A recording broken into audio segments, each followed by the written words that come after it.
तो देखिए स्टूडेंट्स, आज अपन ऑपरेटिंग एक्टिविटी को आगे बढ़ा रहे हैं। Calculation of cash flow from operating activity. इसके कैलकुलेट करने के दो मेथड होते हैं। Number one, direct method, but this method is not in syllabus. ये 12th के सिलेबस में नहीं है ना।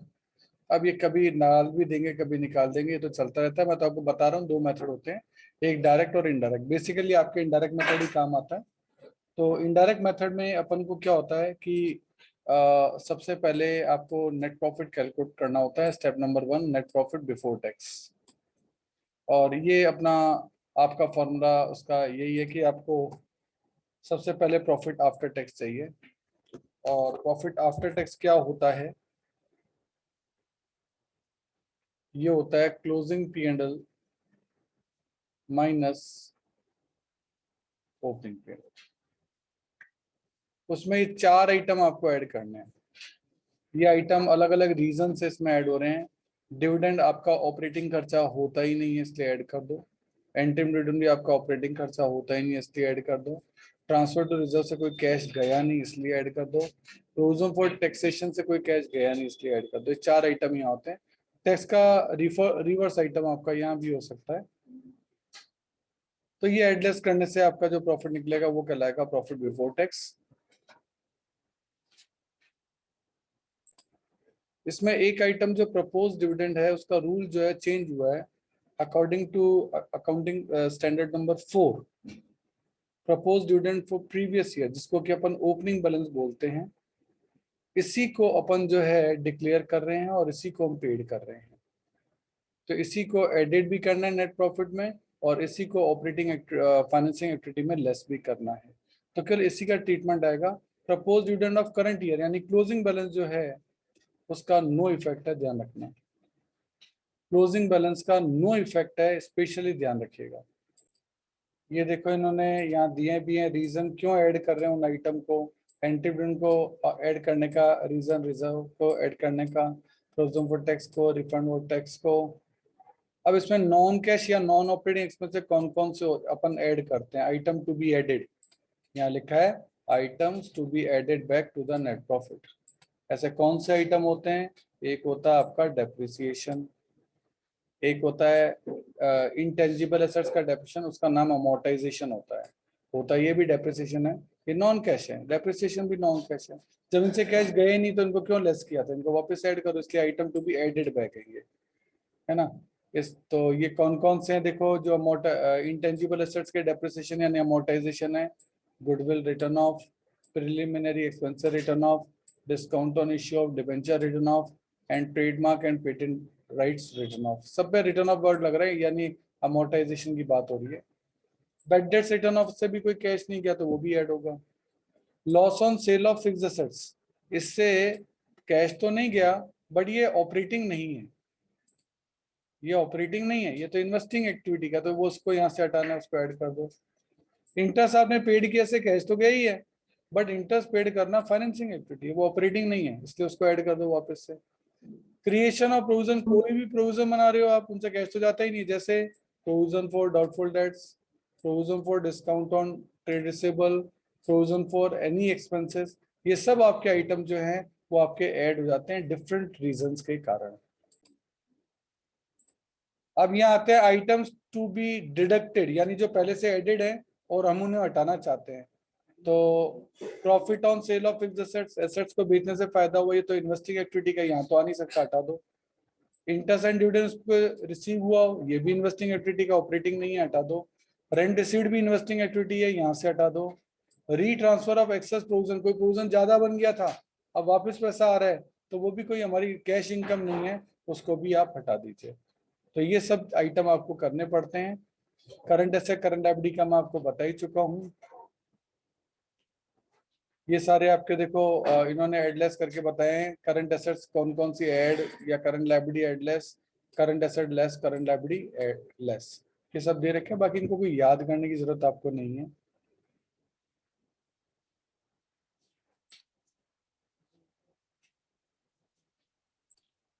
प्रैक्टिस के लिए अपन इलस्ट्रेशन नंबर 7 ले रहे हैं।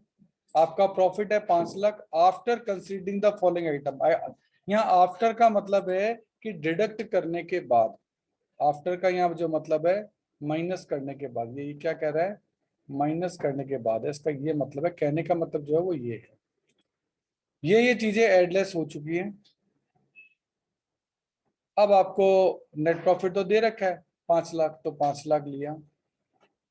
ऐड करेंगे non cash expense. Non cash expense कौन कौन से हैं, गुडविल, डेप्रिसिएशन, नॉन ऑपरेटिंग है loss on sale of fixed assets, non cash या प्रोविजन फॉर डाउटफुल डेट्स। ये चारों आइटम आपके ऐड होंगे, चेक करो, देखो मैं दिखाता हूँ, ये चारों आइटम आपके ऐड होंगे, इनका टोटल यहाँ के ऐड कर दिया, टोटल बेटा 585। ऐसे ही फिर आपको नॉन ऑपरेटिंग इनकम दे रखी है, gain on sale of land 7500, ये आपका लेस हो जाएगा।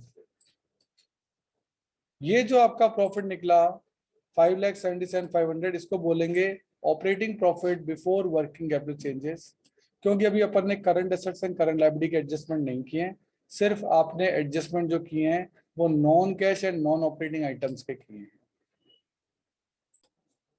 देखो आइटम आपके फिक्स हैं जो अभी आपकी स्क्रीन पे लिखे हुए हैं, नॉर्मली यही आइटम आपके ऐड होने वाले आइटम और लेस होने वाले आइटम नॉर्मली यही हैं, और कोई नए आइटम इसके अंदर नहीं आने हैं, आप बेफिक्र रहिए।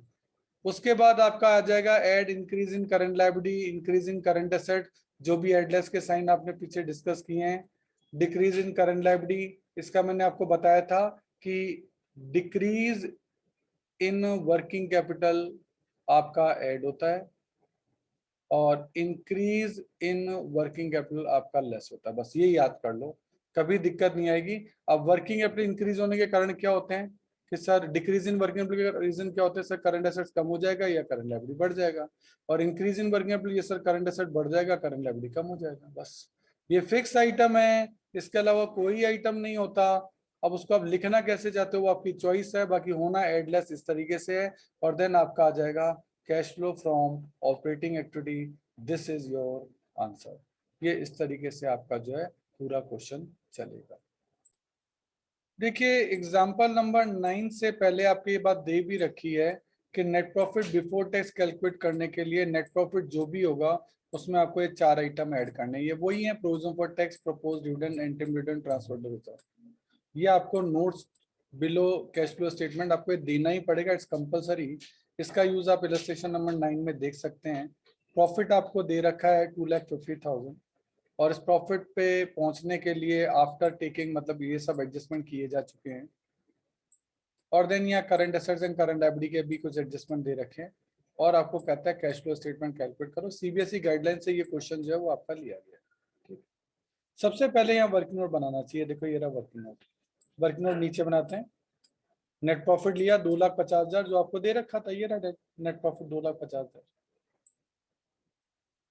अब इसमें जो आइटम ऐड करने हैं देख लो, depreciation, loss on sale of, ये तो बाद में ऐड करने हैं, पहले अपन को provision for tax, transfer to reserve, ये 2 आइटम ऐड करने हैं, और तो कोई आइटम दे नहीं रखा, तो प्रोविजन फॉर टैक्स और ट्रांसफर टू रिजर्व ऐड कर दिया।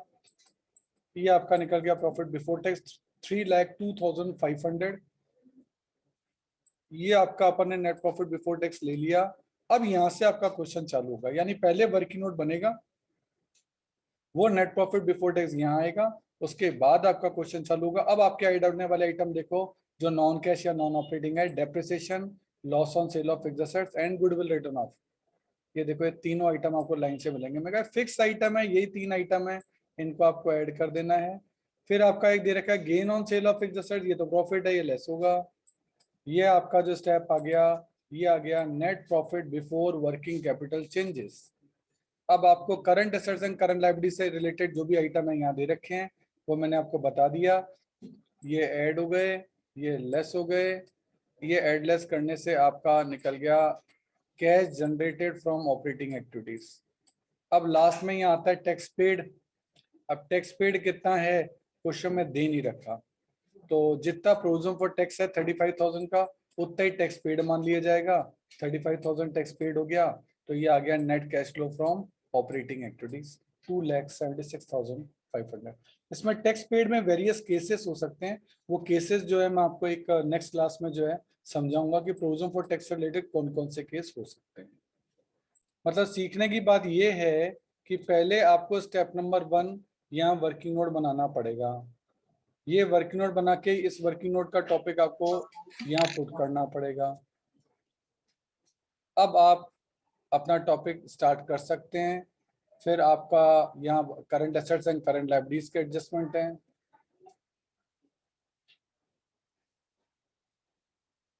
फिर यहाँ आपका टैक्स पेड है और ये आपका आंसर है। इतना क्वेश्चन अगर आपका एग्जाम में आता है तो ये 6 मार्क का क्वेश्चन आपका होगा।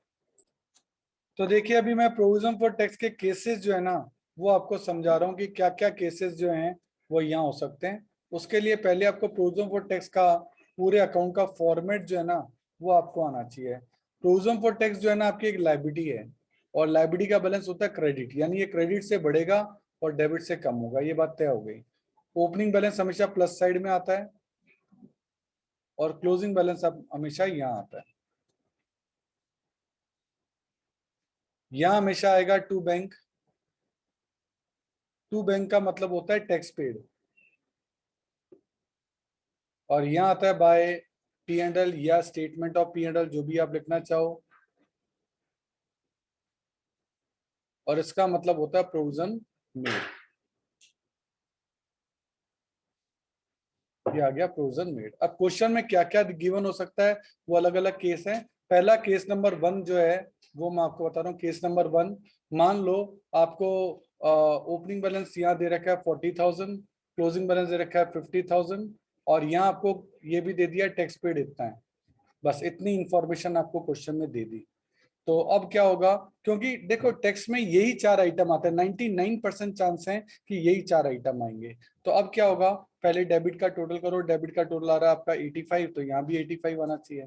तो यहाँ बैलेंसिंग में आ जाएगा 45,000। ये लो, ये वो है जो आइटम आपका वर्किंग नोट नंबर 1 में जाके ऐड होगा। और ये वो है जो ऑपरेटिंग एक्टिविटी में सबसे एंड में जाके लेस होगा, टैक्स पेड, क्योंकि ये टैक्स पेड है। ये आपका केस नंबर 1 है। ठीक है, अब मैं लेता हूं केस नंबर 2, ब्लू इंक से लेता हूं। अब आपको क्या है कि आपको क्वेश्चन में जो दे रखा है वो ओपनिंग बैलेंस दे रखा है और 45,000 ये दे रखा है, 50 ये नहीं दे रखा, बस ये बैलेंस दे रखे हैं। यानी आपको 40,000 दे रखा है, 45,000 दे रखा है, 50,000 दे रखा है, टैक्स पेड नहीं दे रखा।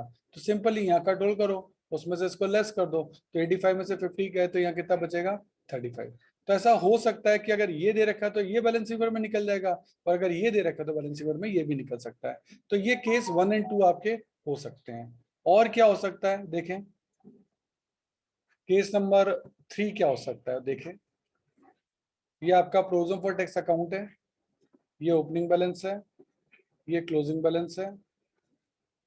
ओपनिंग बैलेंस आपको दे रखा है 40,000 रुपए और क्लोजिंग बैलेंस दे रखा है 50,000 रुपए। यहाँ आता है टैक्स पेड टू बैंक, नहीं गिवन है। यहाँ आता है by P and L provision made, वो भी गिवन नहीं है। ये थर्ड केस है।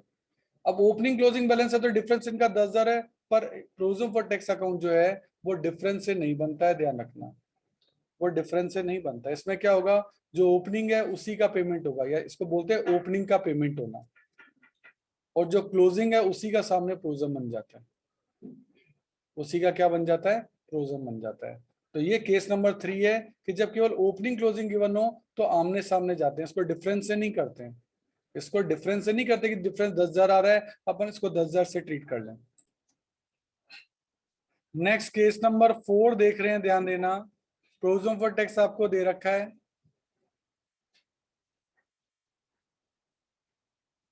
ओपनिंग और क्लोजिंग दोनों ही नहीं दे रखे। हाँ, ये दे रखा है कि जो आपने टैक्स पेड किया है ना वो 35,000 है and nothing else is given. तो ध्यान देना, उसको कंडीशन में बाय पी एंड एल भी ऑटोमेटिकली 35,000 ही आ जाएगा। देख लो, यानी यहाँ ओपनिंग क्लोजिंग गिवन ही नहीं है तो आपके पास ऑप्शन ही नहीं है, तो यही फिगर आपका यहाँ आ जाएगा। सेम बात ऐसी केस नंबर 5 भी आपका बन सकता है कि ये आपका प्रोविजन फॉर टैक्स अकाउंट है, ओपनिंग और क्लोजिंग गिवन नहीं है, लेकिन प्रोविजन कितना बना है ये आपको पता है, 40,000 बना है, और कुछ भी गिवन नहीं है। तो बैलेंसिंग पेयर में टू बैंक भी अपने आप कितना आ जाएगा, 40,000 आ जाएगा। तो कुल मिलाकर प्रोविजन फॉर टैक्स में ये 5 केस हो सकते हैं, ध्यान रखना है। पांचों केस आपको अच्छे से पता रहने चाहिए कि ये 5 केस कौन से हैं। बैलेंसिंग फिगर में टू बैंक अमाउंट भी निकल सकता है या बाय P&L भी निकल सकता है। अगर 3 आइटम गिवन है तो ऐसा हो सकता है, तो 2 केस तो यही हुए थे। अगर केवल ओपनिंग क्लोजिंग गिवन है तो फिर आमने सामने कहा जाता है ये अमाउंट यहाँ जाएगा, ये अमाउंट यहाँ जाएगा। और अगर आपको केवल फिगर ही एक ही पता है कि सर हमें तो ये पता है, हमें तो ये पता है, तो बैलेंसिंग में ये निकल जाएगा। और अगर हमें केवल ये पता है तो बैलेंसिंग में ये निकल जाएगा। ये 5 केस बेसिकली जो है प्रोविजन फॉर टैक्स के लिए आपको आनी चाहिए।